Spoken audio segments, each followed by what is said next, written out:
Hello, welcome to the video lecture series on digital image processing. Last class we started our discussion on image transformation. Today we are going to continue with the same topic, that is, we will continue with the image transformation topic. So, let us see what we have done in our last lecture. In our introductory lecture on image transformations, we have said the basics of image transformation. We have seen what is meant by an unitary transform. We have also seen what is orthogonal and orthonormal basis vectors. We have seen how an arbitrary one dimensional signal can be represented by series summation of orthogonal basis vectors. And we have also seen how an arbitrary image can be represented by series summation of orthonormal basis images. So, when we talk about the image transformation, basically the image is represented as a series summation of orthonormal basis images. After today's lecture, the students will be able to analyze the computational complexity of image transform operations. They will be able to explain what is meant by a separable unitary transformation. They will also know how separable unitary transforms help to implement fast transformations, and of course, they will be able to write algorithms for fast transforms. So, first let us see that what we have done in the last class. In the last class, we have taken one dimensional sequence of the discrete signal samples, so given in the form u n, where n varies from 0 to some capital N minus 1.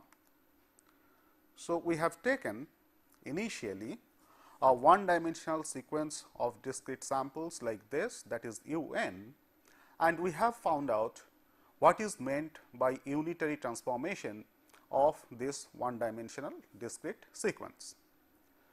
So, by unitary transformation, the unitary transformation of this one dimensional discrete sequence is given by, say, V is equal to A times U, where A is an unitary matrix, and this can be represented expanded in the form V k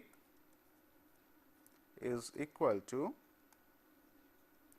we have A k n U n, where n varies from 0 to capital N minus 1, assuming that we have capital N number of samples in the input discrete sequence.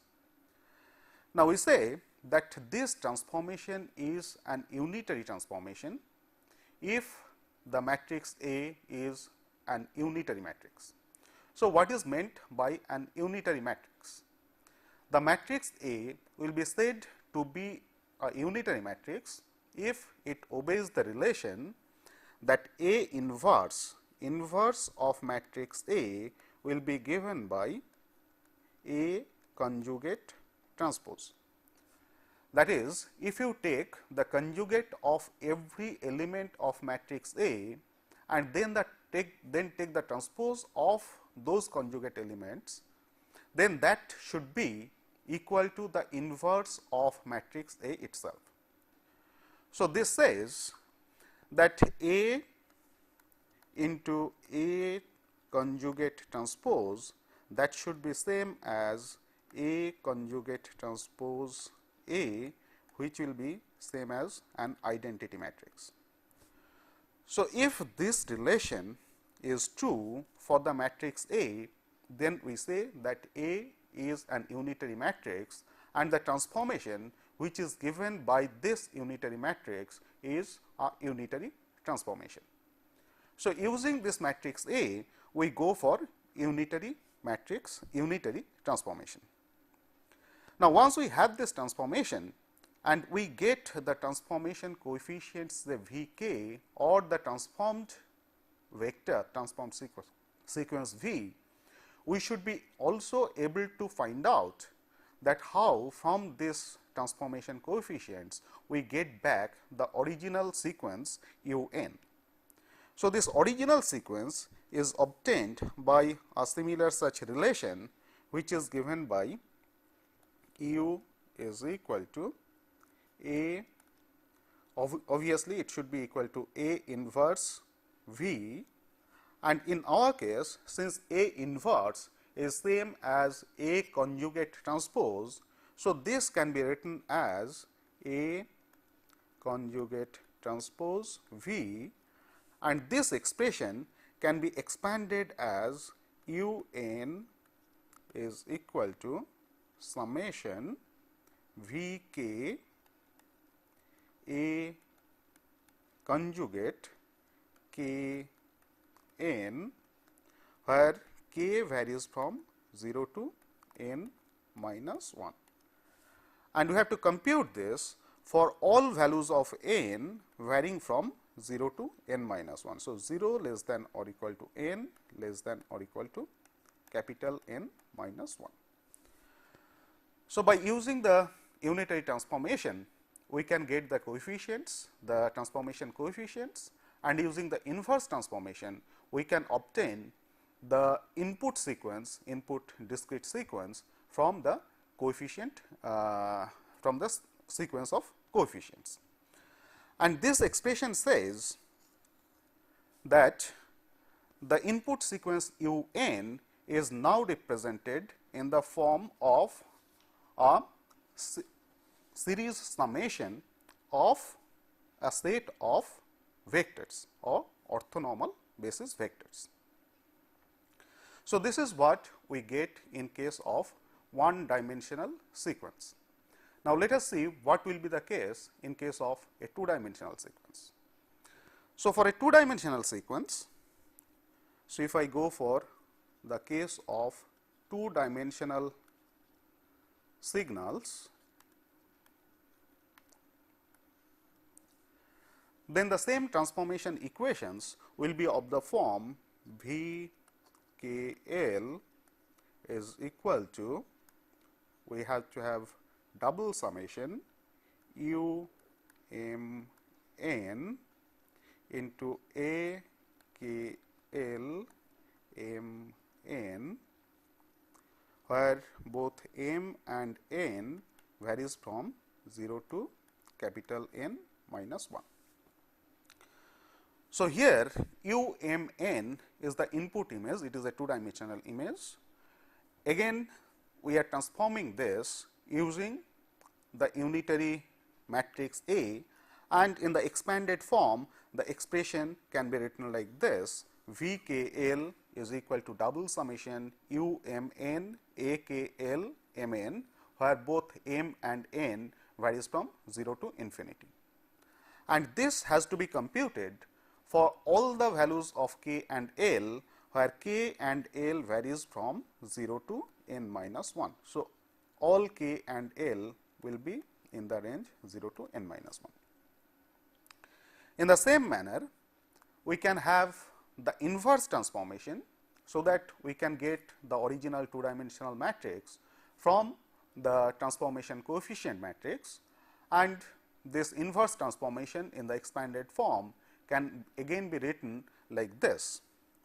So, from V k L we have to get back u m n. So, you can write it as u m n again is equal to double summation V k L into A star k L m n, where both k and L will vary in the range 0 to capital N minus 1, and this we have to compute for all values of m and n in the range 0 to capital N minus 1. Where this image transform, that is A K L M N, this is nothing but a set of complete orthonormal discrete basis functions. So, this A K L M N, this is a set of complete orthonormal basis functions, and in our last class we have said what is meant by the complete set of orthonormal basis functions. And in this case, this quantity, the VKL, what we are getting, these are known as transform coefficients.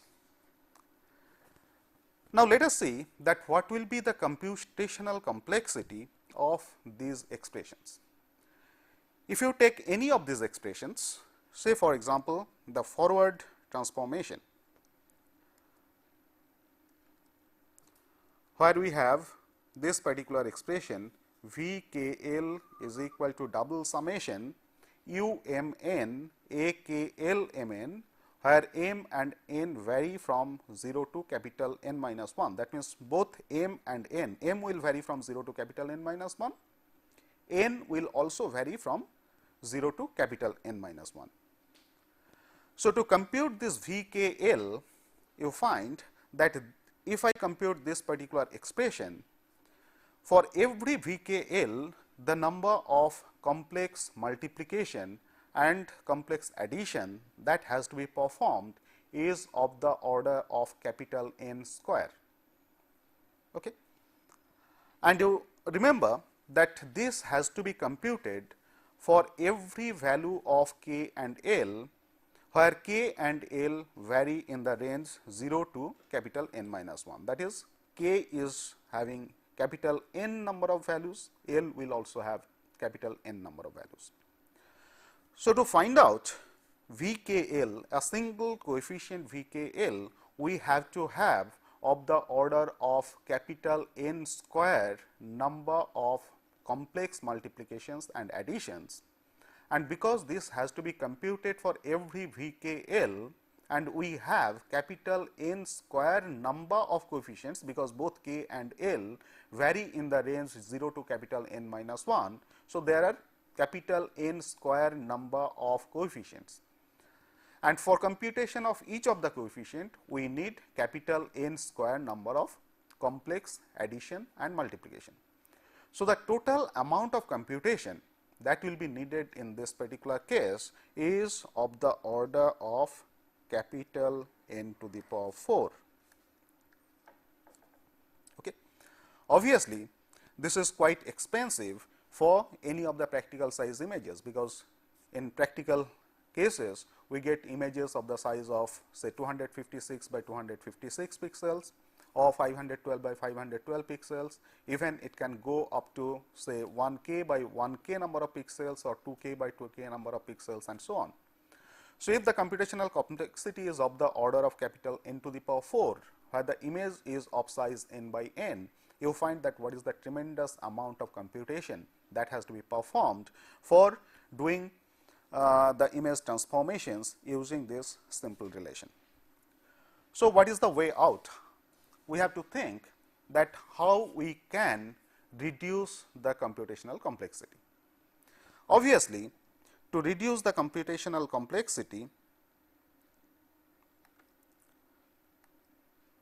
we have to use some mathematical tools, and that is where we have the concept of separable unitary transforms.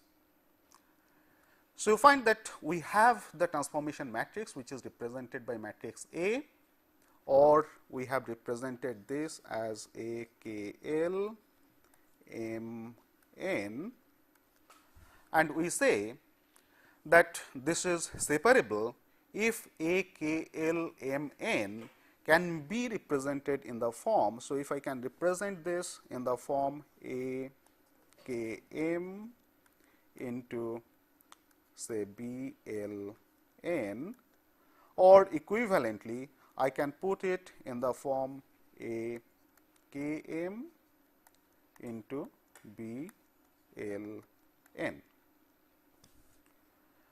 So, if this A K L M N can be represented as a product of A K M and B L N, then this is called separable. So, in this case both A K M, where k varies from 0 to capital N minus 1, and B L N, where L also varies from 0 to capital N minus 1. So, these two sets A K M and B L N, they are nothing but one dimensional complete orthogonal sets of basis vectors. So, both A K M and B L N, they are one dimensional complete orthonormal basis vectors. Now, if I represent this set of orthonormal basis vectors both A K M and B L N in the form of matrices, okay, that is, we represent A as A K M as matrix A, and similarly B L N, the set of these orthonormal basis vectors, if we represent in the form of a matrix, then both A and B themselves should be unitary matrices. And we have said that if they are unitary matrices, then A conjugate transpose is equal to A transpose A conjugate, which should be equal to identity matrix. So, if this holds true, in that case we say that the transformation that we are going to have is a separable transformation. And we are going to see next that how this separable transformation helps us to reduce the computational complexity. So, in the original form we had the computational complexity of the order capital N to the power 4, and we will see that whether this computational complexity can be reduced from from the order capital N to the power 4. Now, in most of the cases what we do is we assume these two matrices A and B to be same, and that is how these are decided. So, if I take both A and B to be equal to same, then the transformation equations can be written in the form V K L will be double summation A K M U M N A L N. So, you compare this with our earlier expressions, where in the expression we had A K L M N. So, now this A K L M N we are separating into two components, one is A K M, the other one is A L N, and this is possible because the matrix A that we are considering is a separable matrix.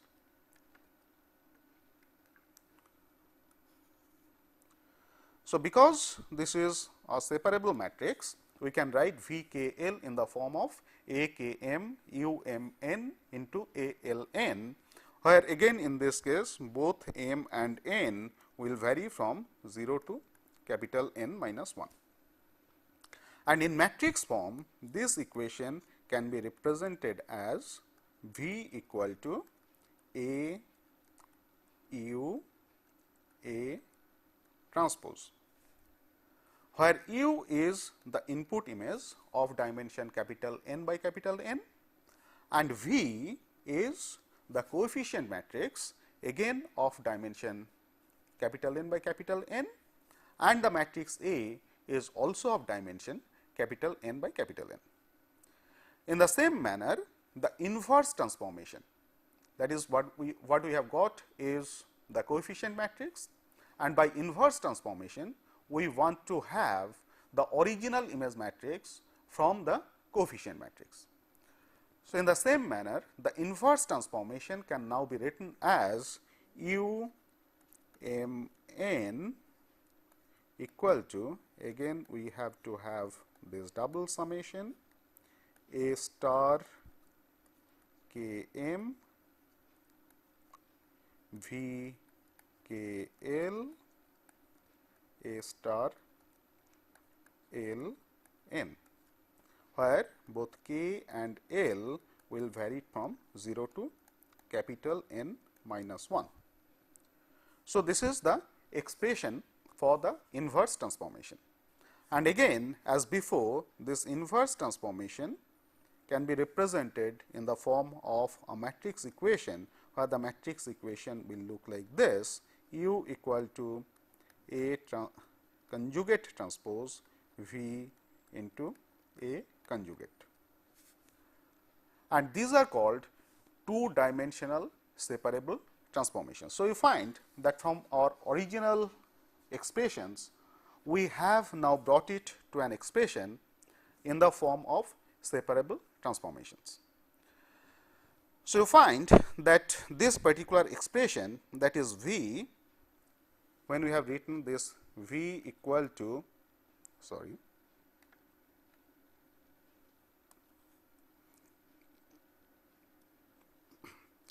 here we have written V equal to, so if you go back to our previous slide, you find that V equal to A U A transpose. So, if I just write in the form A U A transpose. So, I get the coefficient matrix V from our original image matrix U by using the separable transformations. This same equation we can also represent in the form of V transpose equal to A U transpose. Now, what does this equation mean? You find that here what it says, that if I compute A, the matrix multiplication of A and U, take the transpose of this, then pre-multiply that result with the matrix A itself, then what we are going to get is the transpose of the coefficient matrix V. So, if I analyze this equation, it simply indicates that this two dimensional transformation can be performed by first transforming each column of U with matrix A and then transforming each row of the result to obtain the rows of the coefficient matrix V. So, that is what is meant by this particular expression. So, A into U, what it does is, it transforms each column of the matrix A with of the input image A with the input image U with the matrix A, and this intermediate result you get, you transform each row of this again with matrix A, and that gives you the rows of the transformation matrix or the rows of the coefficient matrix V. And so, if I take the transpose of this final result, what we are going to get is the set of coefficient matrix that we want to have. Now, if I analyze this particular expression, you find that A is a matrix of dimension capital N by capital N. U is also a matrix of the same dimension capital N by capital N. And then from matrix algebra, we know that if I want to multiply two matrices of dimension capital N by capital N, then the complexity or the number of additions and multiplications that we have to do is of order capital N cube. So, here to perform this first multiplication, we have to have of order n cube number of multiplications and additions. the resultant matrix is also of dimension capital N by capital N, and the second matrix multiplication that we want to perform, that is A with A u transpose, this will also need of order n cube number of multiplications and additions.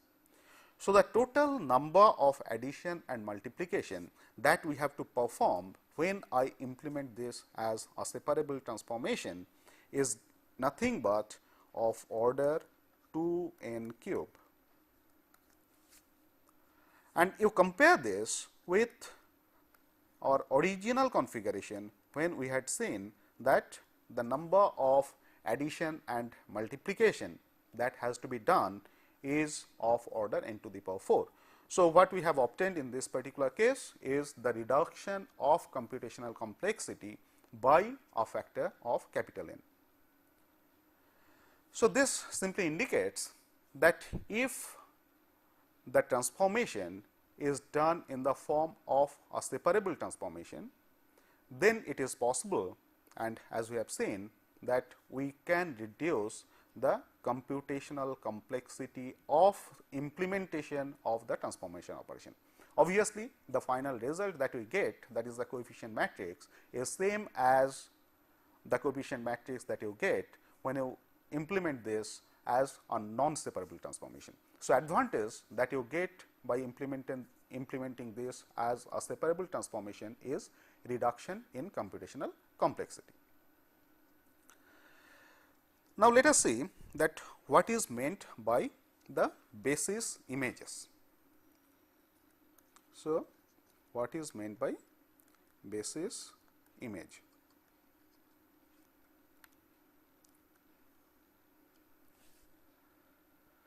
Now, here we assume that suppose A k star, this denote the kth column of the matrix A conjugate transpose. So, A k star, we represent this the kth column of A conjugate transpose, where A is the transformation matrix. And now, if I define the matrices A k L star as A k star into A L star transpose. So, you find that A k star is the kth column of the matrix A star transpose. A L star is also the lth column of the matrix A conjugate transpose. So, if I take the product of A k star and A L star transpose, then I get the matrix, a matrix A k L star. Okay. And let us also define the inner product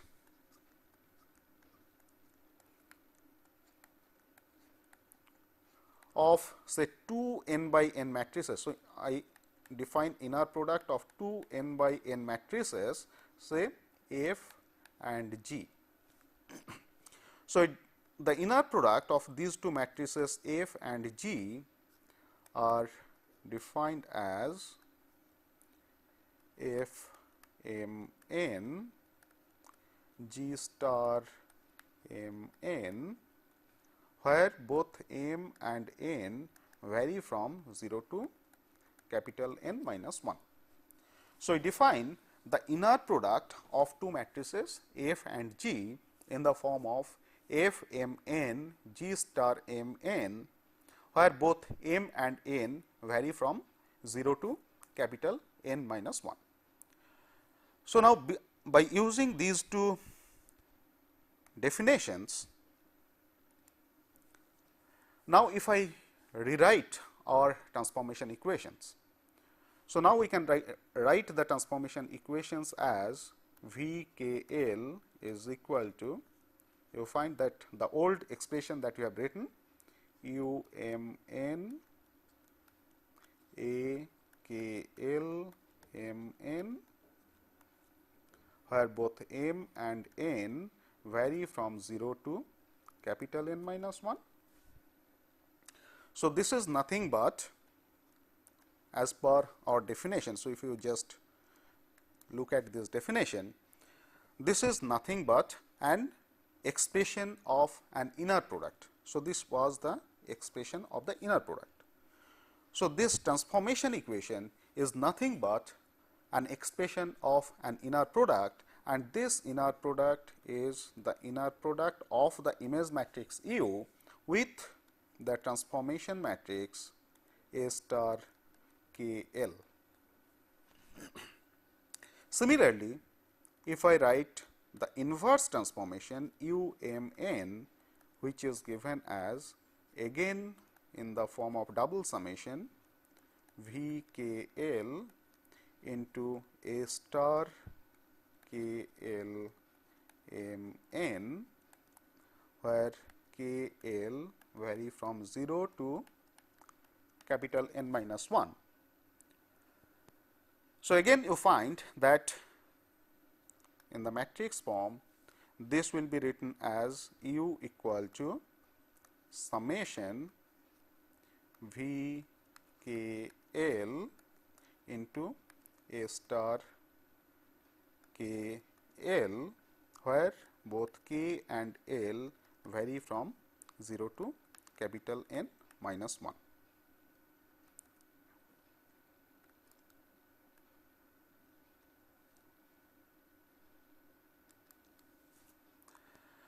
So, if you look at this particular expression, you find that our original image matrix now is represented by a linear combination of n square matrices A star K L, because both K and L vary from 0 to capital N minus 1. So, I have n square such matrices A K L. And by looking at this expression, you find that our original image matrix U is now represented by a linear combination of n square matrices A star K L, where each of these n square matrices are of dimension capital N by capital N. And these matrices A star K L are known as the basis images. So, this particular derivation simply says that the purpose of image transformation is to represent an input image in the form of linear combination of a set of basis images. Now, to look at how these basis images look like, to see how these basis images look like, let us see some of the images. So, here you find that we have shown two images. We will see later that these are the basis images of dimension 8 by 8. So, here we have shown basis images of dimension 8 by 8, and there are total 8 into 8, that is 64 basis images. We will see later that in case of discrete Fourier transformation, we get two components, one is the real component, other one is the imaginary component. So, accordingly, we have to have two basis images, one corresponds to the real component, the other one corresponds to the imaginary component. Similarly, this is another basis image which corresponds to the discrete cosine transformation. So, again here I have shown the basis images of size n by 8 by 8. Of course, the image is quite expanded, and again we have 8 into 8, that is 64 number of images.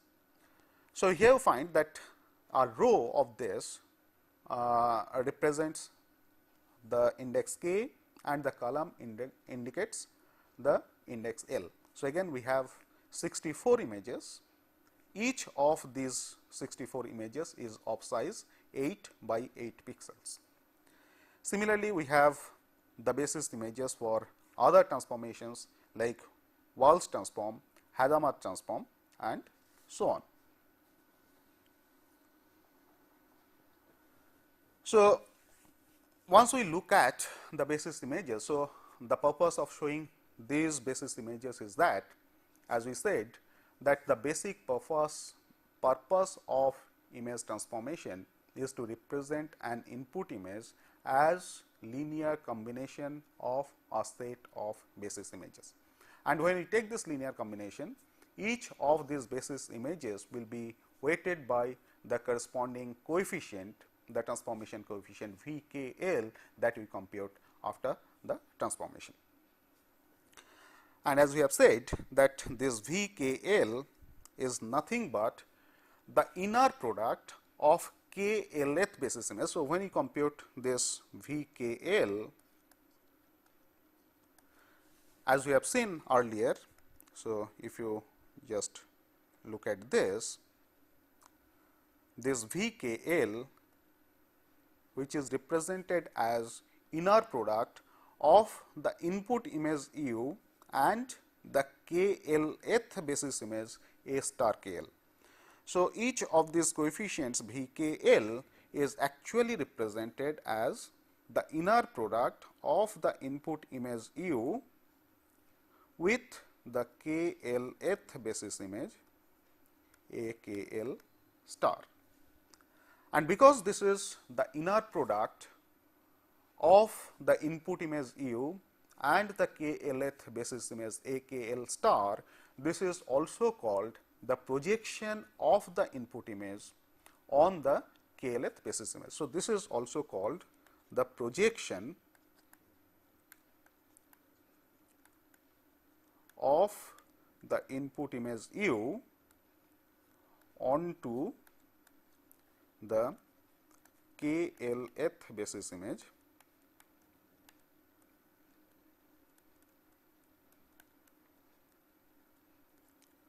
AKL star.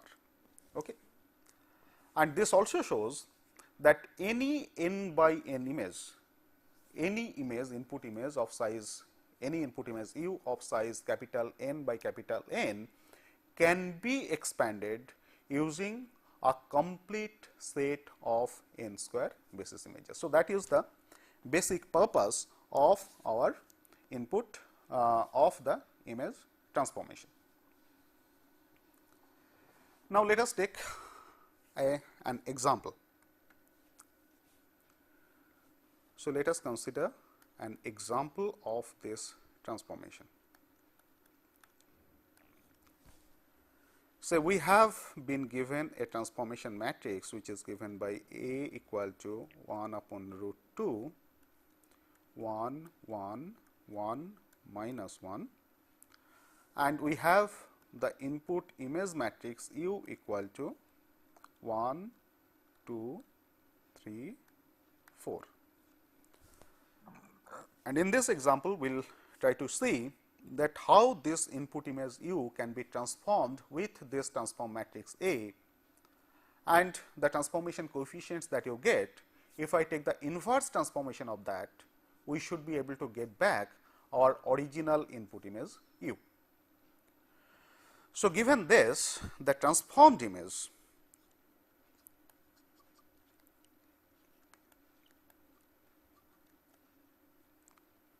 we can compute the transformed image like this.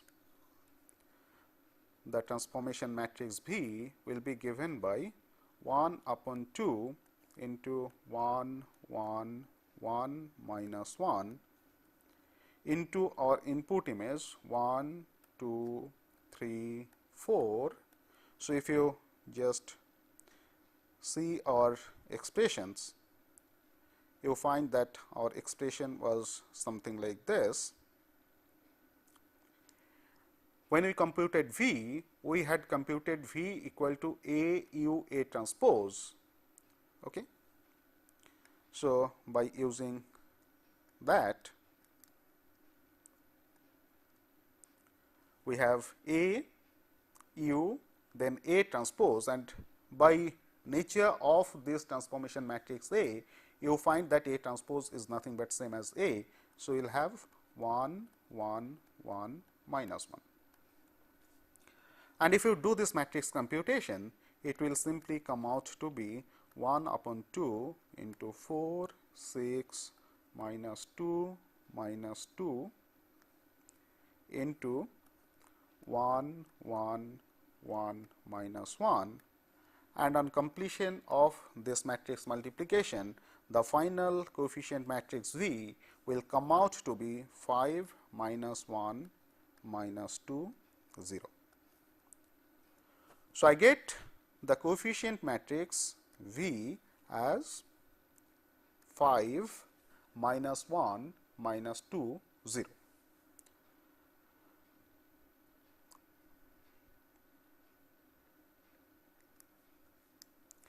Okay.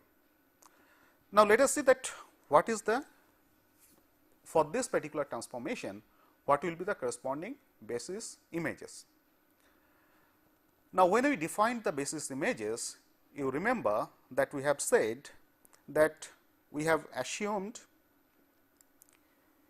A k star to be the kth column. This was the kth column of matrix A star transpose. Okay. Now, using the same concept, and from this our basis functions was taken as A k L star, which was given by A k star multiplied with A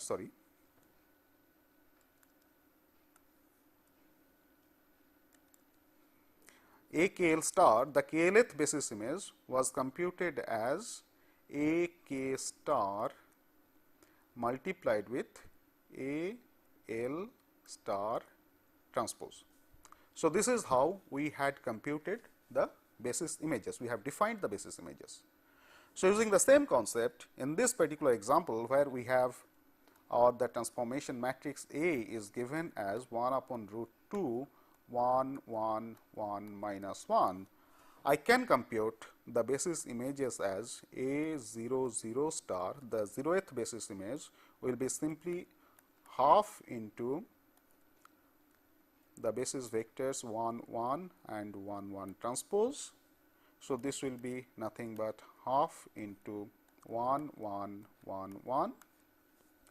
Similarly, we can also compute A 0 1, that is 0 1th basis image will be given as half into 1 1 minus 1 minus 1, which will be same as A 1 0, that is 1 0th basis image, and similarly we can also compute A 1 1, that is 1 1th basis image will come out to be half into 1 minus 1 minus 1 minus 1. So, this is simply by the matrix multiplication operations, we can compute these basis images from the rows of from the columns of A conjugate transpose.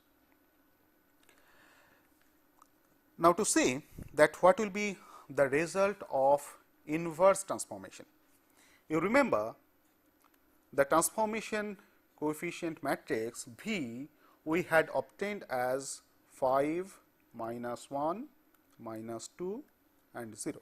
So, this was our coefficient matrix.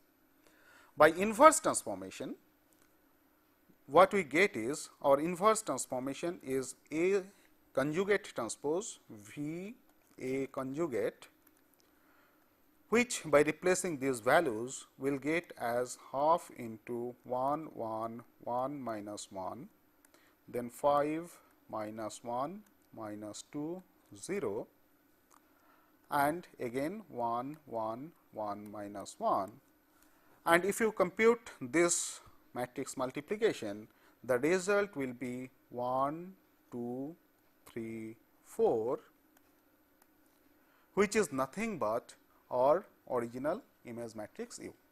So, here again you find that by the inverse transformation we get back our original image U, and we have also found that what are the basis images, the 4 basis images A star 0 0, A star 0 1, A star 1 0 and A star 1 1 for this particular transformation matrix A, which has to be operated on the image matrix U, and we have also seen that by the inverse transformation we can get back the original image matrix U. Now, let us look further in this separable transformations. So, what we had in our case is we had U as the original image matrix, and after transformation we get V as the coefficient matrix.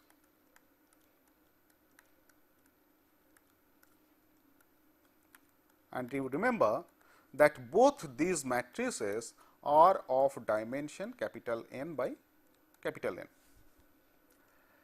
Now, what we do is, for both these matrices U and V, we represent them in the form of vectors by row ordering. That is, we concatenate one row after another. So, by this row ordering, what we are doing is, we are transforming this matrix of dimension capital N by capital N to a vector of dimension capital N square. And by this row ordering, the vector that we get, let us represent this by the variable say U. So, by row ordering, the input image matrix is mapped to a vector say U. Similarly, by row ordering, the matrix coefficient matrix V is also represented by V. Now, once we do this, then these transformation equations can also be written as V is equal to a Kronecker product with a U. Okay. So, this Kronecker product of A and A can be represented as this A, and it is represented by A into U.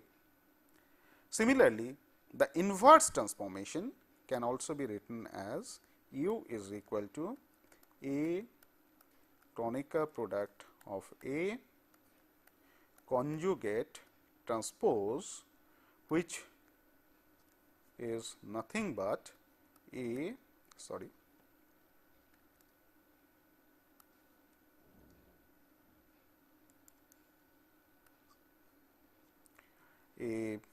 conjugate transpose V, where this particular sign A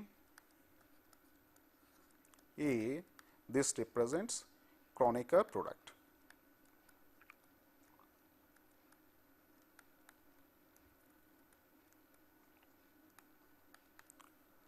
And the matrix A, which is equal to the Kronecker product of the two matrices A and A, this is also an unitary matrix.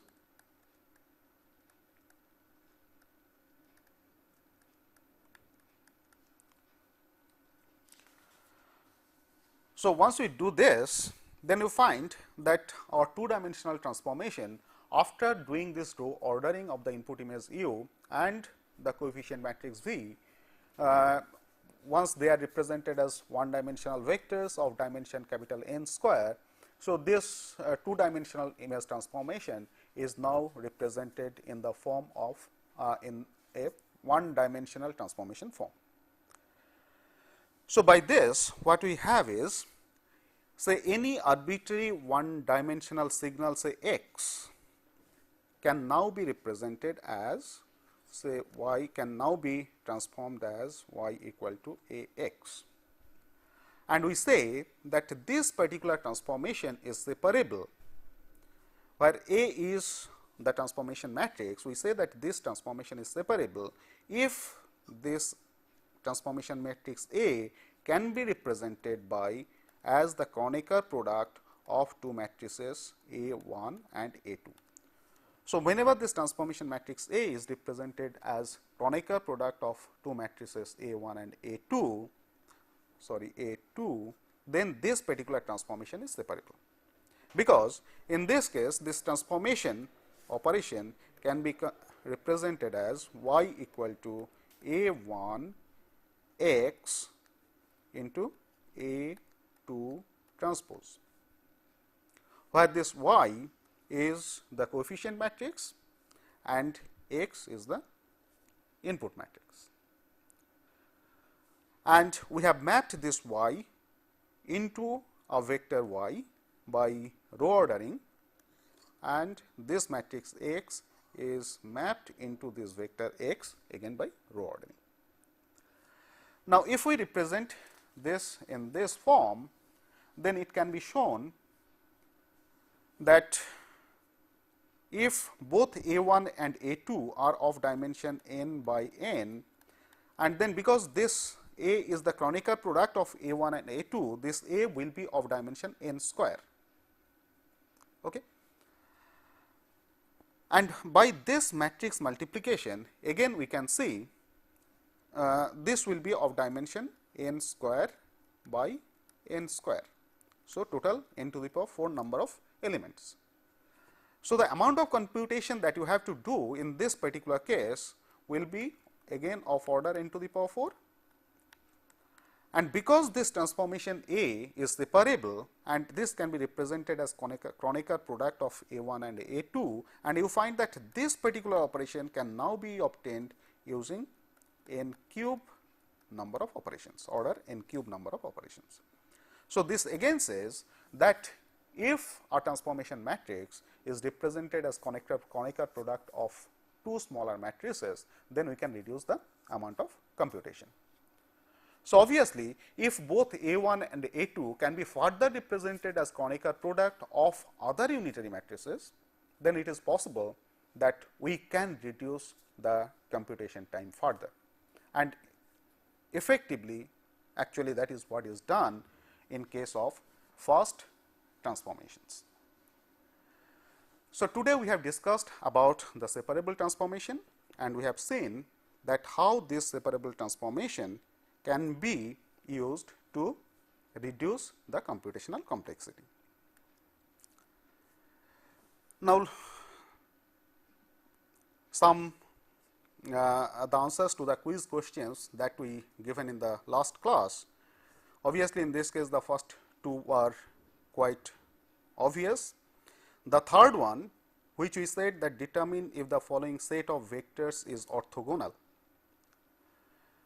Now, what you have to do is you have to check whether these vectors, these three vectors are pairwise orthogonal or not. That is, if you take the inner product of pair of these vectors, then only if you take the inner product of the vector with itself, you should get a non-zero value, and if you take the inner product of two different vectors, you should get a 0 value, and you find that if you verify on this, you will get the same result, that is A100 inner product with 100, that will be 1, but 100 one inner product with 010 or inner product with 001, that will be 0, and you can verify that obviously this particular set of vectors is orthogonal, and it is not only orthogonal, this particular set of vectors will be orthonormal. The fourth one, you have to find out the coefficient Cn. Obviously, this comes from the definition that if you integrate xt ant dt over the interval capital T, then that gives you the value of this coefficient Cn. So, this again straightway comes from the lecture material that we have covered in our previous class, that is lecture number 11. Now, coming to today's quiz questions, the first question is, what is the advantage of separable transform? Second question, under what condition a transform is said to be separable? The third question, here we are given two matrices A and B. You have to find out the Kronecker product of the matrices A and B. The fourth one, here we have given two matrices. The first one is the transformation matrix A, and the second one is the input image matrix U. You have to calculate the transform this image matrix U when transformed with the transformation matrix A, and you also have to find out the corresponding basis images. Thank you.